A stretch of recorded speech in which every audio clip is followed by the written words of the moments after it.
Hi, നമ്മുടെ previous വീഡിയോസിൽ ഞങ്ങൾ എക്സ്പ്ലെയിൻ ചെയ്ത് അസംബ്ലിങ് എന്ന ടോപ്പിക്കായിരുന്നു നിങ്ങളുടെ മുന്നിൽ ഷെയർ ചെയ്തത്. ഇനി ഈ വീഡിയോയിൽ ഞങ്ങൾ ഷെയർ ചെയ്യുന്നത് എന്തൊക്കെയാണ് ഒരു കമ്പ്യൂട്ടറിൻ്റെ പാർട്ടുകൾ. അത് ഡെസ്ക്ടോപ്പും അതുപോലെ ലാപ്ടോപ്പുമാണ് ഈ പ്രാവശ്യം എക്സ്പ്ലെയിൻ ചെയ്യുന്നത്. അപ്പോൾ ഇതിനകത്ത് നമുക്ക് മെയിനായിട്ട് 4 പാർട്ടാണ് ഒരു ഡെസ്ക്ടോപ്പ് കമ്പ്യൂട്ടറിനെ സംബന്ധിച്ച് വേണ്ടത്. ഒന്ന് അതിൻ്റെ ബ്രെയിനായ CPU, പിന്നെ അതിൻ്റെ ഡിസ്പ്ലേ, നമുക്ക് ഔട്ട്പുട്ട് തരുന്ന മോണിറ്റർ, പിന്നെ നമ്മൾ അതിന് ഇൻപുട്ട് കൊടുക്കുന്ന 2 ഡിവൈസാണ് മൗസും കീബോർഡും. അപ്പോൾ ഈ 4 ഡിവൈസാണ് മെയിനായിട്ട് വേണ്ടത്. പിന്നെ പവറിന് വേണ്ടി നമുക്ക് UPS വേണമെങ്കിൽ ഉപയോഗിക്കാം. ഇപ്പം എല്ലാവരും UPS യൂസ് ചെയ്യുന്നുണ്ട്, പവർ ബാക്കപ്പിന് വേണ്ടി അത് യൂസ് ചെയ്യും. നെക്സ്റ്റ് എന്ന് പറയുന്നത് നമുക്ക് ഈ CPUവിൻ്റെ ഓരോ കോമ്പണൻസിനെ കുറിച്ചും അതിൻ്റെ ഇൻഡിക്കേറ്റേഴ്സിനെ കുറിച്ച് പഠിക്കാം. ഇതെന്ന് പറയുന്നത് ഫസ്റ്റ് ഇതിൻ്റെ പവർ ബട്ടണാണ്. ഈ പവർ ബട്ടൺ ആണ് ഇത് സ്റ്റാർട്ട് ചെയ്യാൻ വേണ്ടി യൂസ് ചെയ്യുന്നത്. പിന്നെ ഒരു പവർ LED-യും HDD LED-യും ഉണ്ട്, അത് അതിൻ്റെ സ്റ്റാറ്റസ് കാണിക്കാനാണ്. പിന്നെ 2 USB പോർട്ട്സാണ് അവർ ഫ്രണ്ട് പാർട്ടിൽ കൊടുക്കുന്നത് ക്യാബിനറ്റിൻ്റെ.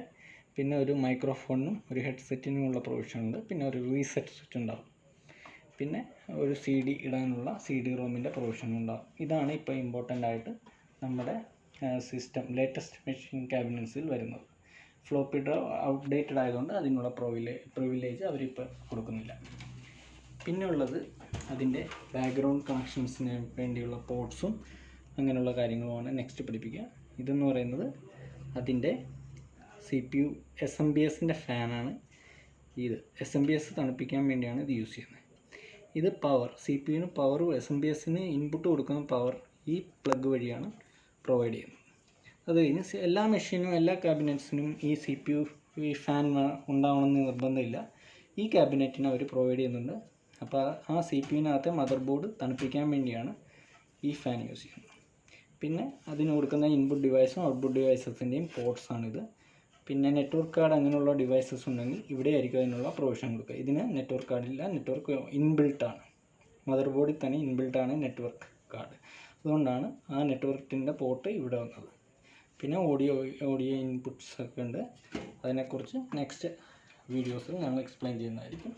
ഇനി നെക്സ്റ്റ് എന്ന് പറയുന്നത് നമ്മുടെ ലാപ്ടോപ്പിനെ കുറിച്ചാണ് ഞങ്ങൾ എക്സ്പ്ലെയിൻ ചെയ്യുന്നത്. ലാപ്ടോപ്പ് തന്നെ പല ബ്രാൻഡഡ് ഉണ്ട്. ലാപ്ടോപ്പ് നമ്മൾ ചൂസ് ചെയ്യാനുള്ള കാരണം എന്താണെന്ന് വെച്ചാൽ പോർട്ടബിളാണ്, നമുക്ക് ബാഗിൽ വെച്ചുകൊണ്ട് എവിടെ വേണമെങ്കിലും കൊണ്ടുപോകാം. പക്ഷേ PC നമുക്ക് കൊണ്ടുപോകാൻ പറ്റില്ല. അപ്പോൾ PC എന്നത് നമുക്ക് ഓരോ കോമ്പണൻറ്റും ഓരോ കമ്പനിയുടെ യൂസ് ചെയ്യാം, അതായത് അസംബിൾ ചെയ്ത് യൂസ് ചെയ്യാൻ പറ്റും.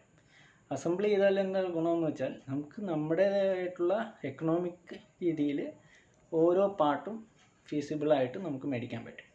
എന്നിട്ട് അത് കോമ്പാറ്റബിൾ ആകുന്ന രീതിയിൽ അസംബിൾ ചെയ്തിട്ടാണ് നമ്മൾ PC യൂസ് ചെയ്യുന്നത്. അപ്പോൾ നമുക്ക് ഒരു നല്ല റേഞ്ച് വ്യത്യാസത്തിൽ ലാപ്ടോപ്പിനെയും കാട്ടിലും നല്ല റേഞ്ച് വ്യത്യാസത്തിൽ നമുക്ക് PC മേടിക്കാൻ പറ്റും. പക്ഷേ ലാപ്ടോപ്പിൻ്റെ ഗുണമെന്ന് പറഞ്ഞാൽ പോർട്ടബിൾ എന്നൊരു കേസ് മാത്രമേ ഉള്ളൂ. പിന്നെ ചെറുതുമാണ്, നമുക്ക് ബാഗിൽ വെച്ചുകൊണ്ട് വേണമെങ്കിലും എവിടെ വേണമെങ്കിലും പോകാം. പ്രസൻറ്റേഷനൊക്കെ ആണെങ്കിലും നമുക്ക് ലാപ്ടോപ്പായിട്ട് പോകാം. അപ്പോൾ ഇതെന്ന് പറയുന്നത് ഇൻബിൽട്ട്. ഇപ്പോൾ ഇത് ഒരു അസ്യൂസിൻ്റെ ലാപ്ടോപ്പാണ്. ഈ അസ്യൂസിൻ്റെ ലാപ്ടോപ്പ് ഇതിനൊരു ലാപ്ടോപ്സ് മിക്കവാറും 4 ക്രൈറ്റീരിയ വെച്ചിട്ടാണ് ഡിഫറൻഷ്യേറ്റ് ചെയ്യുന്നത്. ഒന്നെന്ന് പറയുന്നത് അതിൻ്റെ പ്രൈസ് കാൽക്കുലേറ്റ് ചെയ്യുന്നത് 4 ക്രൈറ്റീരിയ വെച്ചിട്ടാണ്. ഒന്ന് സ്ക്രീനിൻ്റെ വിഡ്ത്ത്, സ്ക്രീൻ സൈസ്, പിന്നെ അതിൻ്റെ പ്രോസസ്സിങ് സ്പീഡ്, പ്രോസസ്സറിൻ്റെ സ്പീഡ്, ഹാർഡ് ഡിസ്കിൻ്റെ സൈസ്, മെമ്മറി.